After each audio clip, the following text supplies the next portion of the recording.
ప్రకటన గ్రంథంలో ఉంది, భూరాజులు అందరూ కలుస్తున్నారు.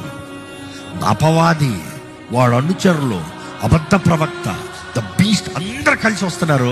ఓన్లీ వన్ ఫైటర్, తెల్ల గుర్రం పైన ఎక్కి, తెల్లని వస్త్రంతో, ఒక రెడ్ రూప్తో ఆయన తొడ మీద రాయబడి ఉందంట. ఏమని?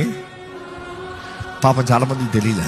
ఎప్పుడైనా ప్రకటన నేను చదువుతున్నాయి కదా, ఎందుకంటే నీకు సిలువలో వేళ నేను వేసే మాత్రమే తెలుసు. పాపం ఈ వేసే తెలియలే నీకు. ఆయనకి ఏమని పేరు ఉందంట? రాజుల రాజు, ప్రభుల ప్రభు. అందరికి విందంట.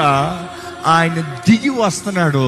ఆ గుర్రం మీద నుండి వస్తూ ఉంటే ఆయన నోట్లో నుండి బాణాలు వస్తున్నాయంట. ఆ బాణాలతో శత్రువు చంపబడుతున్నాడంట, నాశనం చేయబడుతున్నాడంట. అంటే నిజంగా ఆరోస్ లాగా పుష్కుని కొడతారా? It is a symbol, it's a sign.